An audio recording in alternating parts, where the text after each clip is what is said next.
Hi folks, this is all the fruit, and today I might have the chance to forage in the mangroves near Bintulu.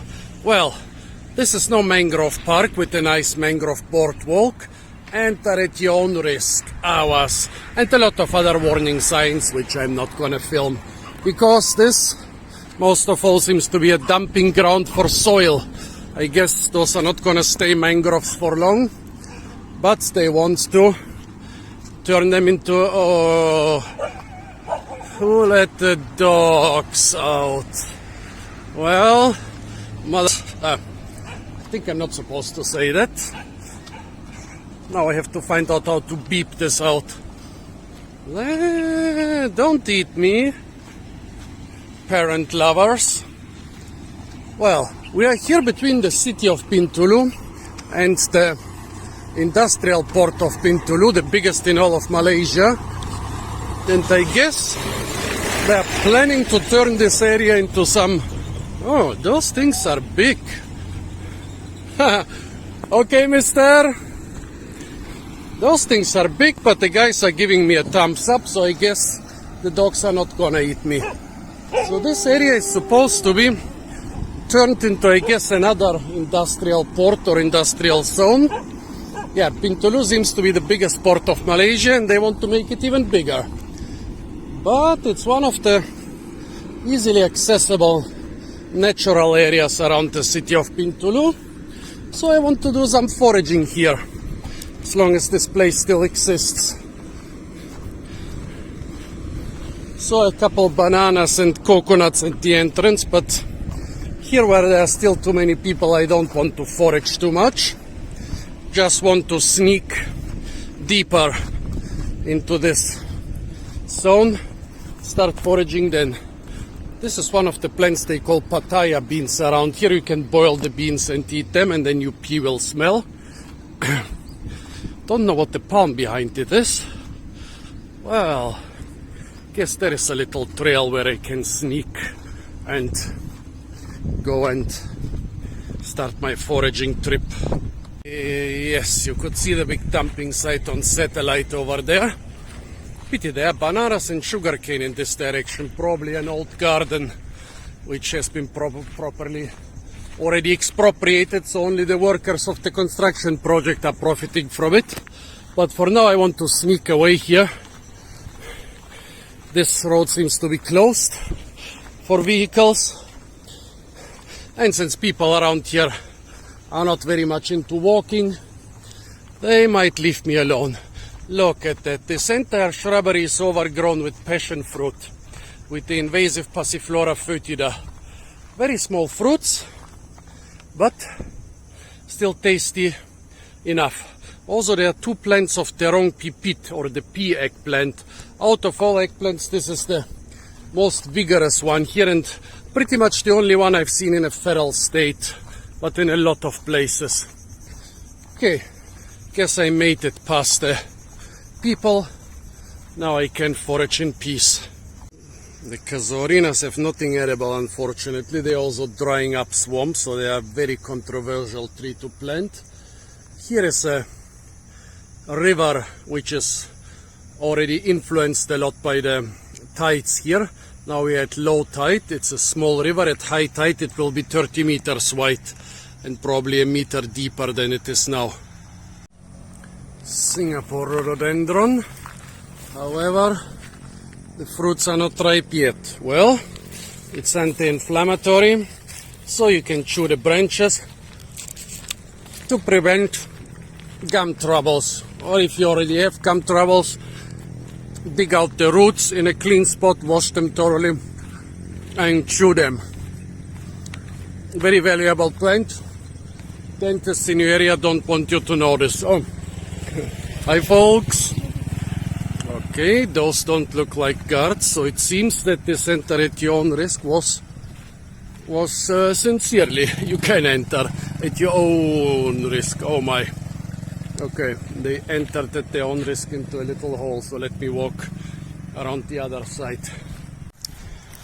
Here is some other guy chopping branches near the water. So it seems like The area is not completely off limits. Yeah, here people often take things a little bit more relaxed than, let's say, in Germany.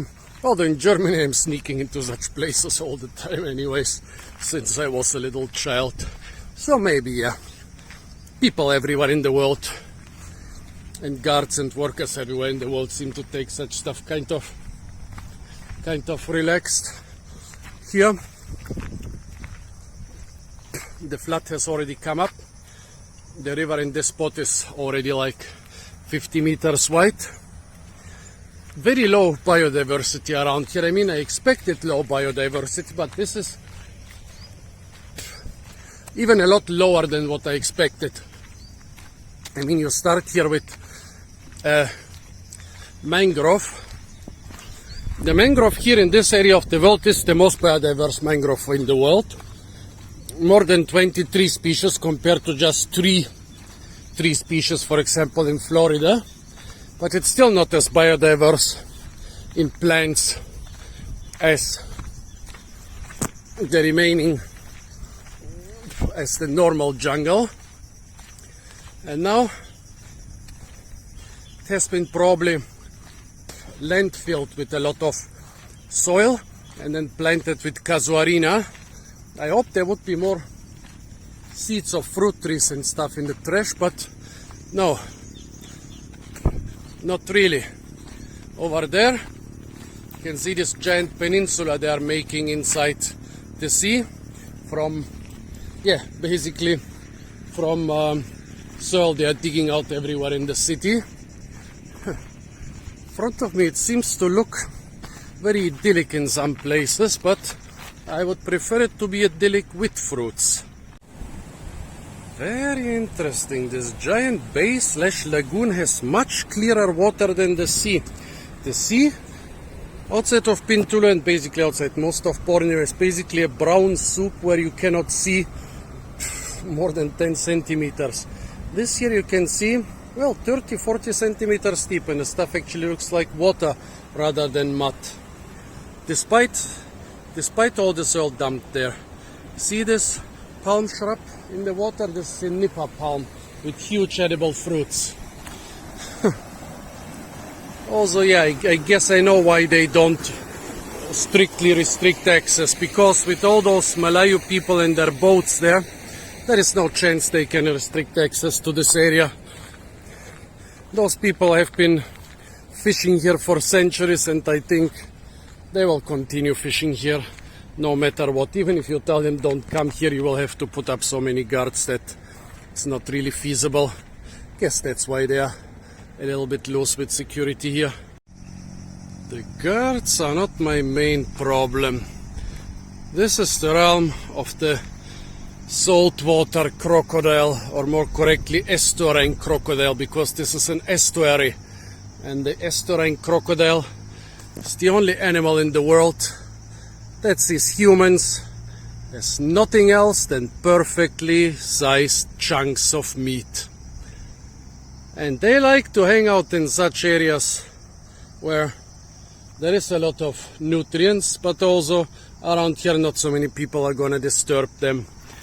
So it's gonna be fun. I haven't seen too many of them from close-ups. It's not like in Florida, like you go there and they are sitting like the sparrows 10 meters away from you in the Everglades, or sometimes you see a pond full of 100 of them. Saltwater crocodiles, well, they are not as chill as alligators. They might not be as chill, but they always game when it's about eating you. A flock of beautiful rust-colored little birds is in this shrub over there. Never seen them before. Really beautiful. Black head, black belly, rust-colored wings and back. Beautiful. The trees are mostly, almost entirely casuarina and acacia.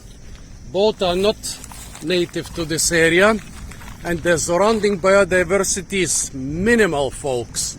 Minimal. It's really appalling. Ow! Wah!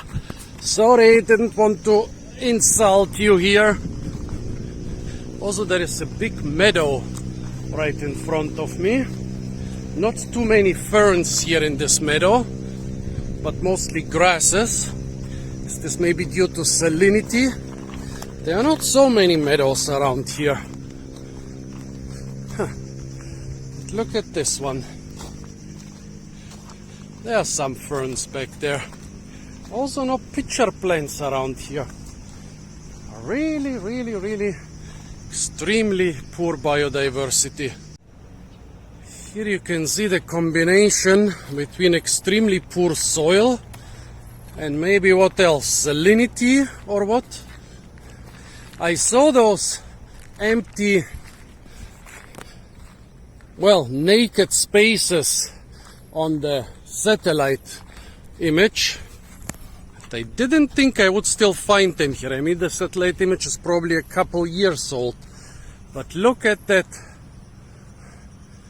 Well, I guess maybe from time to time this gets influenced by salt floods.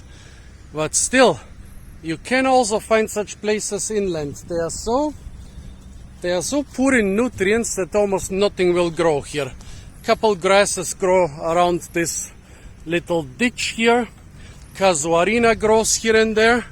Here you can see, let's see, it's not even a ditch, it's just a place that's a little bit lower. Oh, this was a giant cicada. Well, giant. They're almost the same size in Italy. Here you can see that the invasive casuarina is spreading here. Okay, let's do a little bit of deforestation. Yeah, folks, I'm a nature conservation biologist and I'm killing trees because these trees don't belong here. Well, some people, like ornithologists and so on, they argue that any tree is better than no tree, but that's not always the case.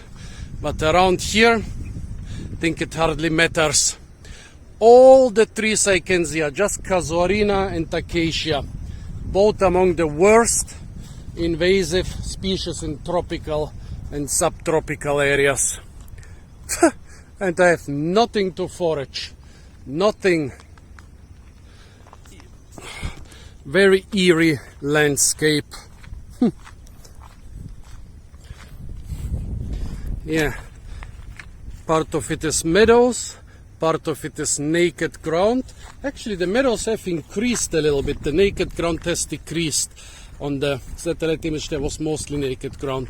And part of it is invasive trees, nothing else. Shall I walk all the way to the sea?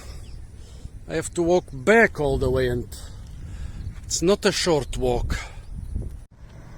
Those little birds of the Limicole were, well, family. 4 of them, or more of them.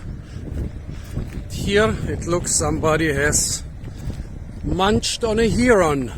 See the white feathers everywhere? Those white herons that are quite common around here. Yeah, the trees are covered with their poop, so I guess that's where they spent the night.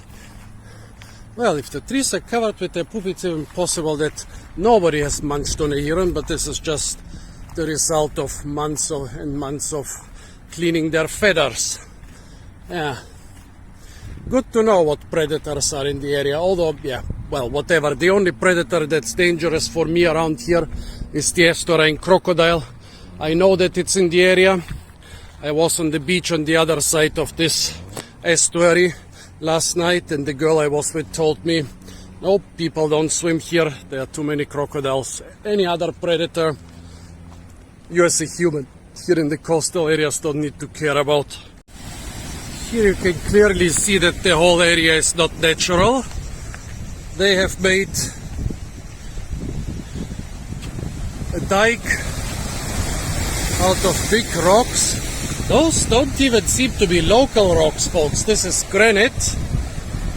Have filled up most of the land behind it with soil and planted it with casuarina trees, and they continue to fill up this whole giant lagoon behind us. And yeah, over there is the biggest commercial port in all of Malaysia, and I guess this here is going to become part of its industrial area. Yeah, sad, and it's also sad how low the biodiversity on this new land is. Even during this very disappointing, well, the first 2 months of this fruit tour were very disappointing. Even during that, this is probably the most disappointing foraging tour. What a pity. Coming here, I was too much in a hurry to harvest all those Passiflora foetida, and now I noticed that I ate almost all of the good ones before I started the video. Yeah. Sorry folks, I had about a dozen really tasty ones, but no more. Unfortunately, they are so tasty that as soon as they turn yellow, some animals, probably birds, basically eat out the seeds. Yeah, should have eaten them on video, but I hope you believe me that I found a bunch of good ones. I mean, there are still a dozen of those, is still less than 10% of a normal passion fruit, but behind this gully, a couple of them are shining yellow. Well, fortunately this time it was clean water.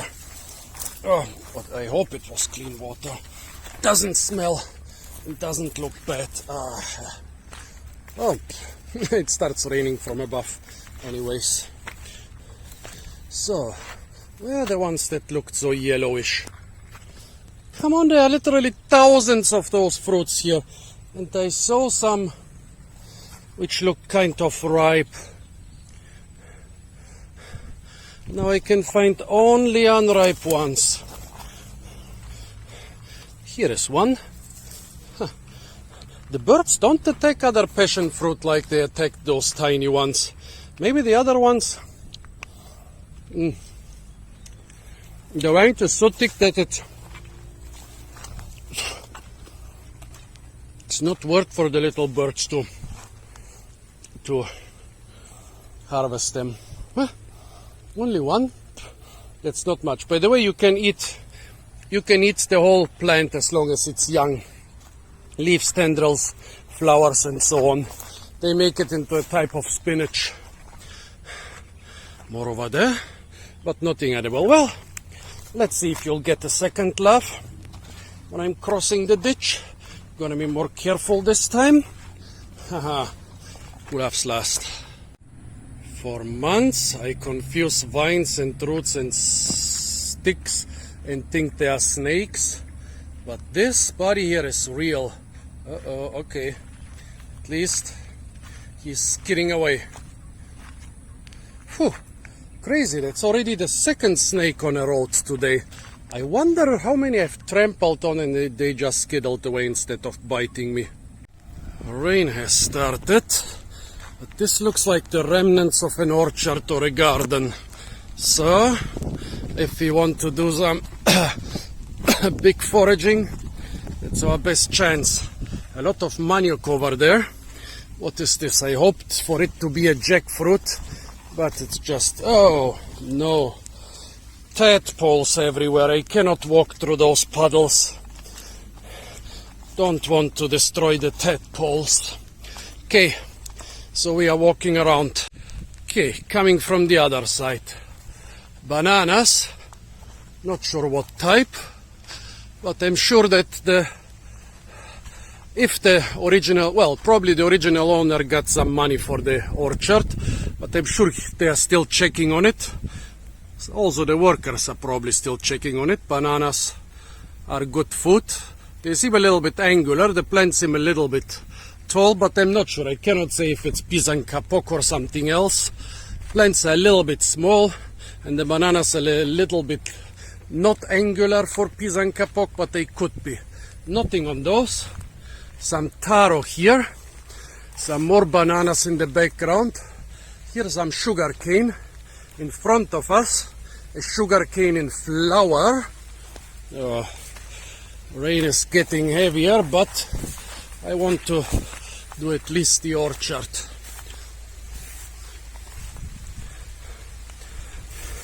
Well, Seemed to be no fruit on any of those bananas. There was fruit only on one. In the beginning, it was unripe. Okay, the rain is too much for my phone. Some recent banana planting going on here. See those pups? Together with the leaves, they are like 1 to 2 meters tall. They were planted a couple months ago. In the background, a lot of pandanus. Very useful for a lot of different stuff, mostly the buds, but also the leaves, and you can even eat some of the fruits. More bananas and sugar cane in the back. And here is something interesting. This looks like tufa. Tufa is pretty I haven't seen it a lot in the tropics, but it's common in the subtropics and temperate and even very cold areas. It's called the nature supermarket because in subtropical temperate and very cold areas, you find the stand of this plant, you are safe if you know how to use it. You can make everything out of it. From food to clothes to fire to weapons. Pity I cannot get closer. I think there's a bridge over there, but I think it's too close to the headquarters. I have tested their patience long enough, so I will get out of these restricted areas. Yeah, well, here in Borneo you have to sneak into such areas all the time. Here there are no-go areas which are sometimes thousands, tens of thousands of square kilometers.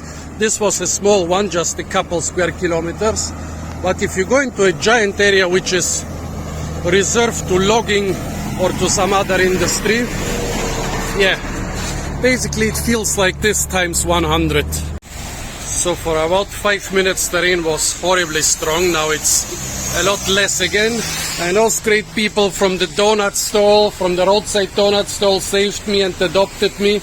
It's a big problem that my doctor has forbidden me to eat donuts. And they have no problems being on YouTube. Right, folks? You want to be on YouTube?